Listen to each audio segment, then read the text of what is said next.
let's get straight into it, dude. Here's some mana glass. And why do I need mana glass? To make the holo projector. I need 1 piece of mana glass. It uses 10 liters of unstable mana, so I'm just gonna make 100 mana glass so I don't have any weird amount left over. Gonna quickly craft up the rest of the stuff that I need for it as well. Next up, I need to make a precision assembler. So I'm gonna gather all of these parts. There's the precision assembler itself, which needs some aluminium bits, some PVC, user interface, which is a unconsumed keyboard and a computer monitor. Keyboard looks mildly annoying to craft, but that's fine. The machine structure is a bunch of aluminium and steel. The control circuit board is a bit of microcrafting. This is fine, a bunch of open computer stuff, nothing too crazy. And the item IO circuit board is kind of more of the same. Besides that, I need input and output hatches from Vulpes and a power input plug as well, but this really looks quite easy to make.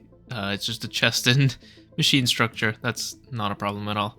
And motors. So these determine the speed of the machine. So ideally I want to make the best one that I can, but I won't be able to make that because this needs titanium and iridium, which I don't have. The second best one needs titanium as well. The third best one though, I could do. So this is 1.5x speed. So that's pretty nice. So I'll do this. Gold coils, which is not an issue, and steel.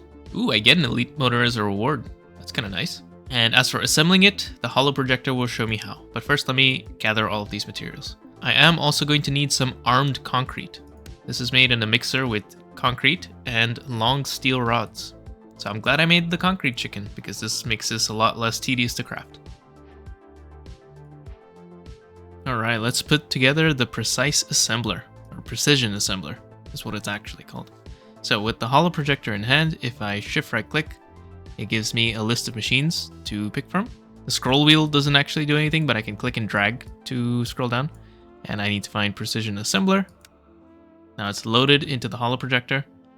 And now I think I right click and it shows me the machine structure. And if I shift scroll, it gives me different layers. And it can show me the whole thing at once as well. I don't think it can auto place, but that's fine. I'm not super certain like what the best way to place this would be, sort of long term, but I'll figure it out, I guess. So I'm gonna place my 2 advanced motors. Don't know if they need to be facing the right way, but I'm gonna do it so that it looks nice. The precision assembler, as far as I can tell, only ever takes item inputs, no fluid inputs, so I don't need any hatches, just buses. Well, here they're called input hatches and fluid input hatches, so I don't need any fluid hatches, I just need regular hatches. I haven't made any yet, but I'll swap them out once I know what I actually need. For now, I'm just going to use the regular machine structure. And the gold coils over here. Hello, can I place them, please? There we go. Glass goes here. And more machine structures, I think. Yeah, all the way around. And the precision assembler itself. There we go, and it forms. Of course, this isn't ideal because I don't have any inputs or outputs and I don't have a power plug. So I'm gonna quickly make those and try to figure out where I should put them. I think the power plug I'm gonna put here. And then probably the inputs and outputs can just go like, here. So input, output, and the power plug. Now, normally I would put the launchpad and the structure tower in like a custom built launchpad in the overworld, or Nova in this case, but it's not going to work. Hey, this is me from the future. I found out that this is actually not true. In FTB Interactions, the original one, this was true, but in Remastered, I can launch from Nova. So maybe kind of ignore what I'm about to say. Because this is technically not the overworld. The void world that we started in is actually the overworld, so I am not going to build any elaborate launchpad. I'm just going to kind of put it there. I don't really want to decorate a dimension that I'm not going to spend much time in.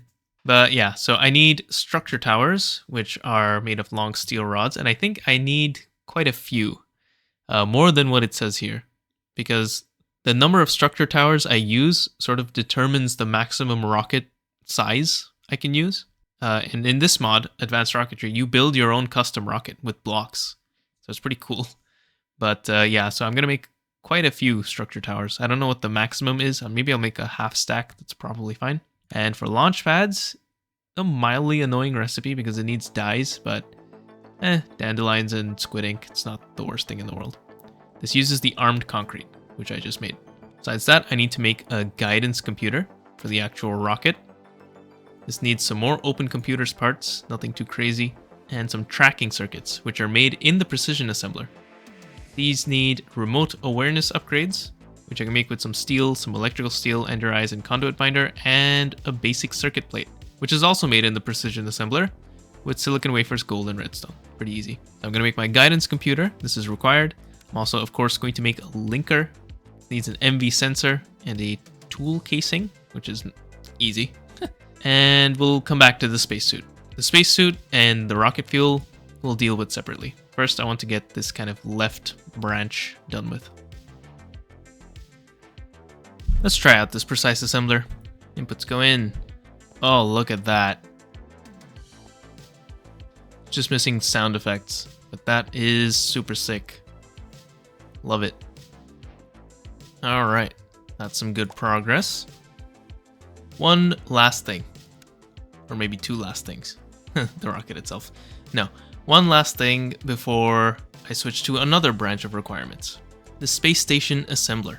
I'm gonna need this thing, not too bad to make, some robot arms, a satellite bay, which needs a dirt chest 9000, which is okay, a space station ID chip. I don't know if this consumes the linker or not, maybe it does, and a basic circuit, which is just a zapped LV circuit. That's fine. A satellite builder, which needs a bunch of random stuff, including a saw blade assembly, which is a bunch of aluminium, and a data storage unit, which is not a big deal. But I'm going to craft these up and see if I can set it up. If I can set up the launch pad, then that's 1/3 of the things I need completely done. Well, I guess it's a quarter, but still.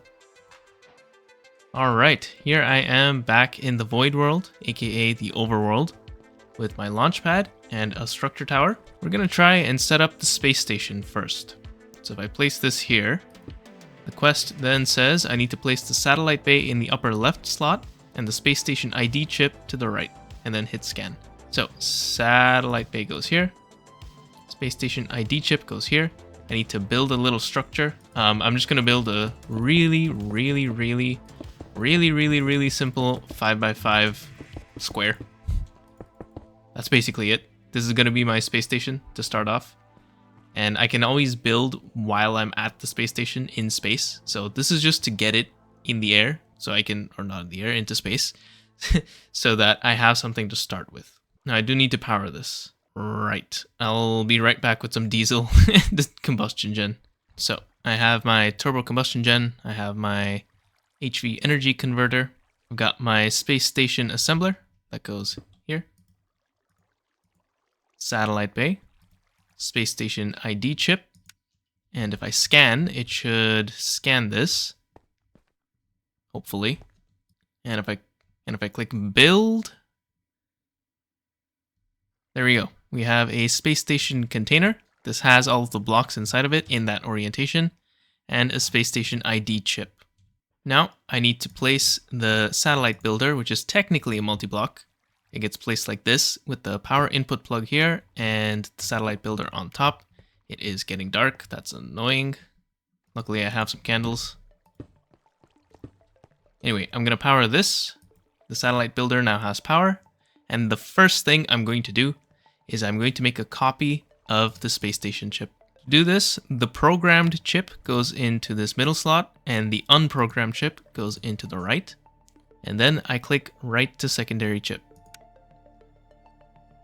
This is going to write the data that's on this chip onto this one. So this is my backup in case I ever lose this. And I'm pretty sure they're also consumed if I want to do things with the space station. So yeah, this is my backup. And cool. So the space station container and the space station ID chip, we're going to come back to. We're just going to keep this safe and we're going to use it when we actually launch the rocket, which is unfortunately not happening yet because I still need to do some other stuff. I need to make my space suit. The suit workstation needs a bunch of aluminium. The helmet is kind of the same Same thing with the boots. Also need some rubber sheets. The suit chest piece needs a pressurized tank, which is more aluminum. There's basically a ton of aluminum going into this. Leggings are wool and a rod. This is a... Can you imagine this recipe in GTNH? And a high pressure tank. Now the spacesuit here is modular, so we'll get to that once I have the suit workstation, but I need to craft this up. Besides that, I need to get my hands on some liquid hydrogen and liquid oxygen. This can be done in one of two ways. I can either use cryothium dust and hydrogen gas, or I can vacuum freeze it. This is an EV recipe though, so I'm gonna have to make a vacuum freezer and double HV hatch it, which is fine, it's just a bit annoying. Cryothium is also not quite the easiest thing for me to get because it's a multi-step process to make, so it's a little bit annoying. So I'm kind of leaning towards the vacuum freezer anyway. I imagine liquid oxygen, yeah, same thing. Okay, so quick detour to make a vacuum freezer. And some HV energy hatches. I think this is actually a lot more infrastructure than I expected because the vacuum freezer I think is pretty fine. It needs atomic alloy, which is just a HV assembler recipe with PTFE. Hey, I have PTFE. Chrome foil and reinforced alloy, and that's fine, but the HV energy hatch is a little bit more annoying. It needs sodium potassium, which means I need to get my hands on some potassium because I don't think I have yet. That should be fine though. Biotite, rock salt, pretty easy. It also needs black steel, which shouldn't be too bad. There is a nice HV mixer recipe. There's also a ULV recipe, but it's multi-step, so I'd kind of rather just make an HV mixer. I'm gonna have to do it anyway eventually, so may as well do it now. And finally, the hardest part, the LPICs. HV cutting saw. Also needs LPIC wafers, which is MV precision laser engraving, which is fine. I do need an orange glass lens though, which is an HV chemical bath. So HV chemical bath, HV cutting machine, and potassium source. Okay, I am going to make all of that stuff, and then we can get back to rockets. Well, that was surprisingly quick to get done, actually. And here are my HV energy hatches. Here's the first one. Now I just need to make the vacuum freezer. This should be easy.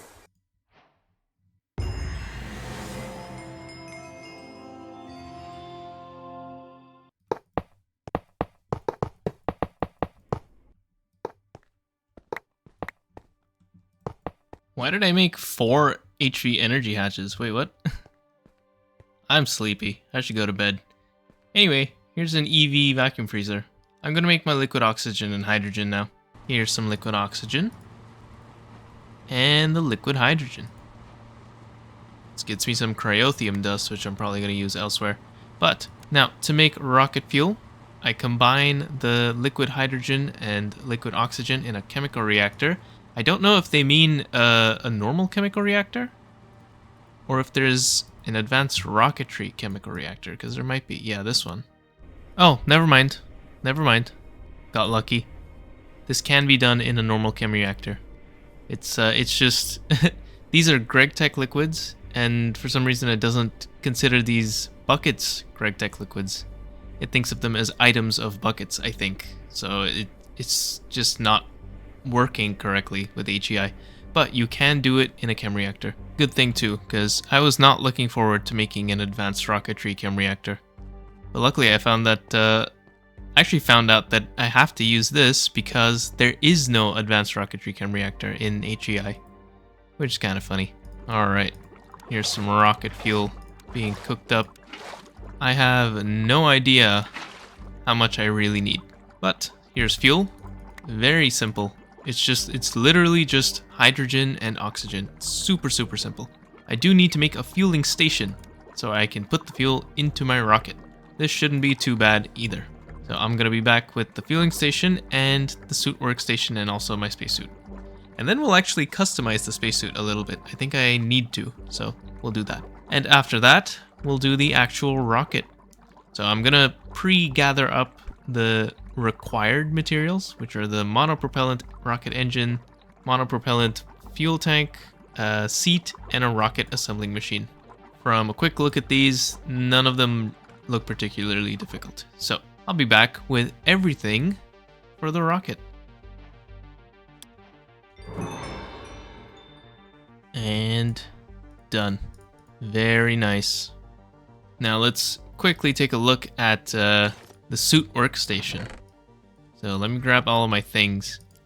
There are different modules that can go into the spacesuit helmet. I don't remember exactly what goes into the helmet slot. Probably have to look it up and find a list, but I imagine like the anti-fog visor, the Earth Bright visor, and the beacon finder all go into the helmet slot. Into the chest piece, we must put in a high pressure tank. Probably need to fill it first though. The quest did say that it needs to be filled with GregTech oxygen, so maybe this works? It does, you know? I'm actually surprised that worked, but cool, that works. So this is obviously very important. Into the chest piece, we need to have our oxygen tanks. There are more slots for other things. Maybe I can put in more oxygen tanks, I'm not sure. Leggings also have some slots. I remember though, the leggings have padded landing boots, which do need boots for the traveler, so it's a bit of a rabbit hole. But these reduce fall damage, or maybe negate fall damage entirely, I'm not sure.